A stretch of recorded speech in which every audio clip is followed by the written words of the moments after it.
रोटी चाहिए या आपको मंदिर चाहिए? वो जनता ने सोच लिया ना। नहीं, मेरे को आप पहले ये बताइए, जो नौजवान है ना, जिसके पास नौकरी नहीं है, जिसकी प्लेट में रोटी नहीं है, उनको मंदिर मस्जिद नहीं चाहिए, उनको रोटी चाहिए, उनको उनके बच्चों के लिए नौकरियां चाहिए, उनको स्कूल चाहिए, उनको अच्छी हेल्थ फैसिलिटीज चाहिए, क्योंकि वहाँ की मीडिया बिकाऊ नहीं थी। 6 साल पहले मीडिया बिकाऊ नहीं थी, जो सच होता था वही दिखाती थी मीडिया, और इसीलिए सरकारें बदली।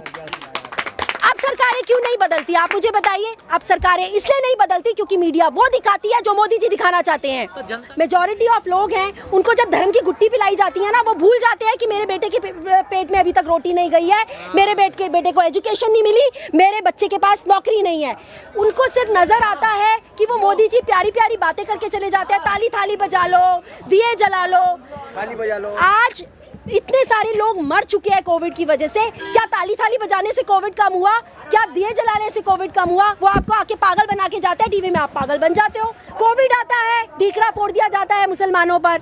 आप ईद की शॉपिंग मत करिए क्योंकि कोविड हो जाएगा, लेकिन दिवाली की शॉपिंग करिए क्योंकि तब कोविड नहीं होगा। ऐसा क्यों? मैं खुद हिंदू हूँ।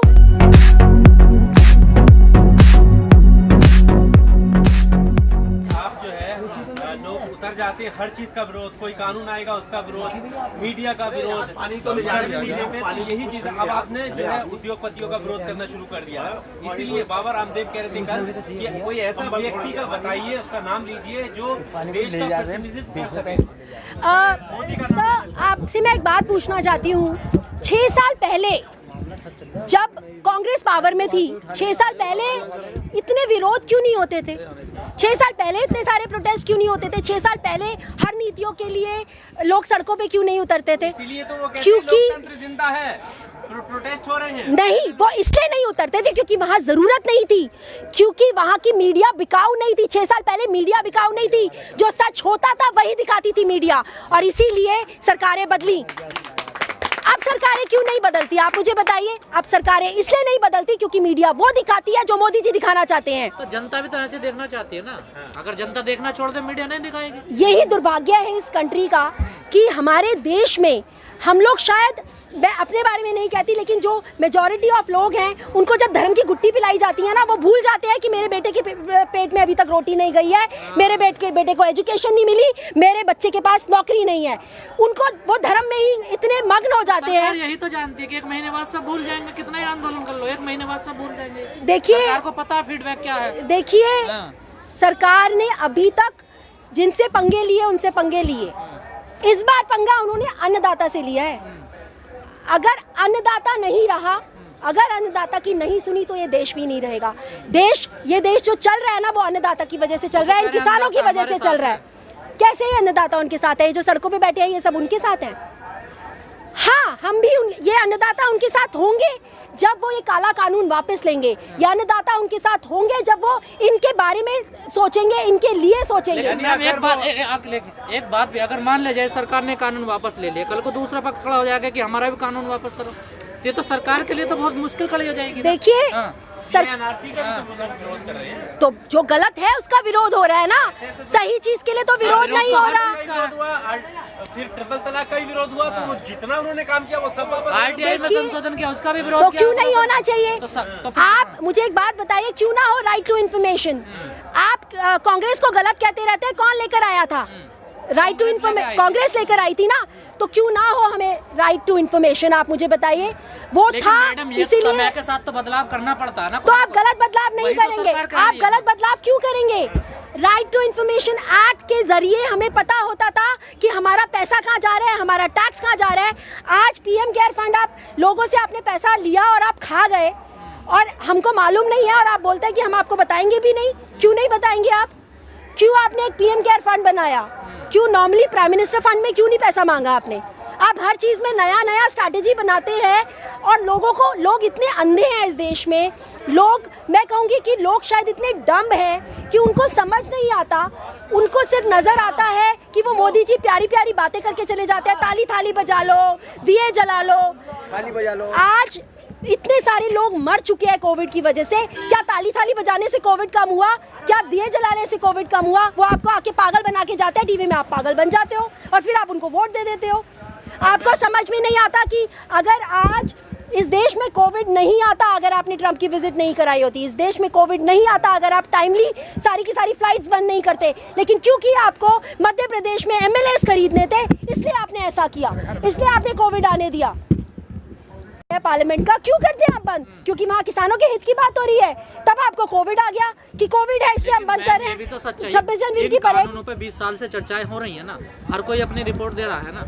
तो आप तो ठीक है, जितने भी विपक्ष है उनको बीच में बिठाइए। जो भी आप लोग हैं किसानों के जितने भी लोग हैं उनको बीच में बिठाइए, उनसे पूछिए कि वो चाहते क्या है, उन्हें क्यों प्रॉब्लम है इस कानून से। इस सब लोग मिलके आप ऐसा नहीं करेंगे कि आपने एक कानून बनाया और आपने अगले दिन लागू कर दिया, जिस तरह से अमित शाह करते आए हैं हमेशा। आप 370 हटाते हैं, आप एक बार कश्मीरियों के आप बोलते हैं वो भी कश्मीरियों के हित में है। अगर कश्मीरियों के हित में था तो क्यों बंद किया वहाँ पर? उन्होंने आज तक बंद है वहाँ पर इंटरनेट सर्विसेज और फोन। सरकार कह रही है किसानों को जो दिक्कतें हैं हम उन पर संशोधन करने के लिए, लेकिन ये भी सच्चाई है ना, जो गाँव एरिया में जाओगे कोल्ड स्टोर बने हुए नहीं है, किसान अपनी फसल कहाँ रखे? सरकार यही कह रही है कि कंपनियां आएंगे कोल्ड स्टोर बनाएंगे, किसान को फायदा मिलेगा। उसके लिए ऑलरेडी है ना, जो बीच में लोग हैं वो है ना। आप अंबानी अदानी के कोल्ड स्टोरेज ही क्यों बनवाना चाहते हैं? अडानी अंबानी थोड़ा कोई भी कंपनी आ सकती है, विदेश की आ सकती है, कहीं की तो भी आ सकती है। क्यों आए विदेश की कंपनियां? आप किसानों से पूछिए ना, जो जिस तरह से चीजें चल रही थी, आप किसानों से पूछिए वो क्या चाहते हैं। एक चाय की टपरी लगाने वाला भी डिसाइड करता है कि मैं 5 रुपए की चाय बेचूंगा, तो किसान क्यों नहीं डिसाइड कर सकता? आप कौन होते हैं उसके ऊपर? जो मेहनत कर रहा है, जो 24 घंटे नमक और प्याज की रोटी खा के 24 घंटे खेतों में लगा पड़ा है, ओलों में, बारिशों में, ठंड में, गर्मी में, आप उसका भी सौदा कर दिया आपने अपने इंडस्ट्रियलिस्ट से। तो अमेठी में चिप्स की फैक्ट्री लगाना चाहते थे ना, उनका एक ड्रीम प्रोजेक्ट था, वही तो सरकार कहाँ कुछ नया हो रहा है। देखिए राहुल गांधी जी के बारे में बोलने से पहले आप सिर्फ इतना सोचिए कि सिर्फ एक वही इंसान ऐसे हैं जो पढ़े लिखे हैं। ऐसे लोगों को देश देना चाहिए जो पढ़े लिखे लोग होते हैं, जिनके अंदर समझ होती है। राहुल गांधी जी ने कोविड के बारे में पहले ही बता दिया था कि बहुत बड़ी सुनामी आएगी अगर कोविड आ गया तो। उन्होंने पहले ही बता दिया था कि अगर कोविड आया तो इकोनॉमी भी खत्म हो जाएगी। किसने सुना? क्या प्राइम मिनिस्टर ने सुना? वो तो उस वक्त क्या कर रहे थे? दिल्ली हाट में बैठ के वो खा रहे थे लिट्टी चोखा। जनता को सुनना चाहिए था। तो आप मुझे एक बात बताइए, जब सरकारें, जो इंसान पावर में बैठा हुआ है, पहले भी ये होता था जब ऑपोजिशन वाले कोई बात करते थे तो उनकी बातें सुनी जाती थी। आज क्या होता है?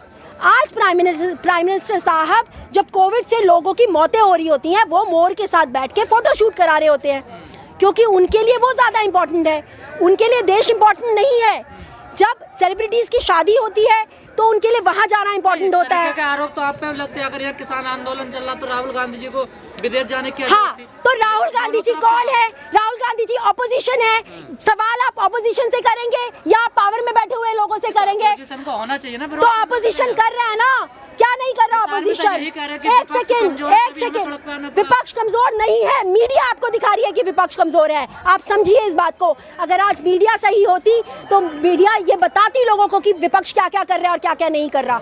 आप जहाँ खड़े हुए हैं ना, यहाँ पर 24 घंटे का लंगर है, यहाँ पर सुबह शाम किसानों की मदद के लिए लंगर लगा हुए हैं, और ये कांग्रेस का ही लंगर है। और यहाँ ही नहीं, टीकरी बॉर्डर, बुराड़ी, आपका सिंगू बॉर्डर, सब जगह पे लगा हुआ है।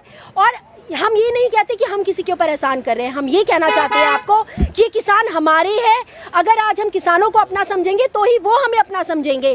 किसान हमें रोटी देता है, और अगर आप बातें करते हैं ना भगवान की, तो मैं कहती हूँ किसान से बड़ा भगवान नहीं है कोई इस देश का, क्योंकि किसान की वजह से हमारे घरों तक रोटियाँ पहुँचती हैं। ठीक है, आप सरकार की बात करें थी, एक सवाल हो रहे थे कि इस सरकार ने कोई काम नहीं किया, दूसरा टर्म चल रहा है, लेकिन बहकाया कैसे कर सकती हैं आप? जो भी उनके मुद्दे थे उन्होंने अपने मैनिफेस्टो में लिखे और उन्हीं मुद्दों पर उन्होंने काम किया, उसी पे चुनाव लड़ा। राम मंदिर का उन्होंने जिक्र किया, 370 का जिक्र किया, उन्होंने 3 तलाक का जिक्र किया। फिर ये कैसे कह सकते हैं बहकाया? जनता को पसंद आया तब। सर आप मुझे एक बात बताइए, आपको रोटी चाहिए या आपको मंदिर चाहिए? वो जनता ने सोच लिया ना। नहीं, मेरे को आप पहले ये बताइए, जो नौजवान है ना, जिसके पास नौकरी नहीं है, जिसकी प्लेट में रोटी नहीं है, उनको मंदिर मस्जिद नहीं चाहिए, उनको रोटी चाहिए, उनको उनके बच्चों के लिए नौकरियां चाहिए, उनको स्कूल चाहिए, उनको अच्छी हेल्थ फैसिलिटीज चाहिए। क्यों नहीं करते फिर लोग? इन मुद्दों का विरोध होना चाहिए ना। विरोध होता है, कहाँ विरोध होता? क्यों नहीं होता? किसने सोने चंदा? की ईंट दे रहे, कौन चांदी की चंदा ईंट दे देता रहे। है? कौन चंदा देता है? जो चंदा मैनिफेस्टो तो देखा होगा ना सबने, जब उन्हें दिख रहा है कि उसमें तो कोई लोग, यूनिवर्सिटी का हाँ वादा नहीं यही है। मैं आपको बोल रही हूँ कि हमारे देश का ये दुर्भाग्य है कि यहाँ पर धर्म की गुट्टी पिला कर लोगों को बरगलाया जाता है। और यही रीज़न है कि आज जो हिंदू मुसलमान एकता होनी चाहिए थी, आज उसके टुकड़े टुकड़े कर दिया गया है। सेम जो अंग्रेज़ों के टाइम पर उन्होंने ये कहा था ना कि आपस में इनकी लड़ाई कराओ और उसके बाद देश पे कब्जा करो, वही चीज़ मोदी जी कर रहे हैं। जब से उनके पास सिर्फ और सिर्फ धर्म की गुट्टी के अलावा और बात होती क्या है? कोविड आता है, ढीकरा फोड़ दिया जाता है मुसलमानों पर। आप ईद की शॉपिंग मत करिए क्योंकि कोविड हो जाएगा, लेकिन दिवाली की शॉपिंग करिए क्योंकि तब कोविड नहीं होगा। ऐसा क्यों? मैं खुद हिंदू हूँ। नहीं तो उनका तो रास्ता क्लियर है ना, वो तो किसी मुस्लिम को टिकट भी नहीं देते हैं। वो तो उन्हें तो फिर आप वो इसको पहले कहते हैं हमें ना कॉलेज हाँ, बनाना ना स्कूल तो बनाना है। आप इसको डेमोक्रेसी कैसे कहते हैं? और आप जो कांग्रेस पे आज आवाज उठा रहे हैं, जो उनके ऊपर सवाल उठा रहे हैं, आप देखिए कांग्रेस की हम नहीं सीनेट उठा रहे, में, पक्ष और विपक्ष आप आप कांग्रेस उठा की सीनेट में देखिए कि वहाँ हिंदू भी है, मुसलमान भी था, हमेशा से सिख भी था और ईसाई भी था। वो लोग धर्म की राजनीति नहीं करते, वो काम की राजनीति करते हैं। काम करते हैं इसीलिए टिके हुए थे 70 साल तक। 70 साल की बातें करते हैं ना ये लोग, 70 साल तक थे यहाँ पर क्योंकि वो काम करते थे।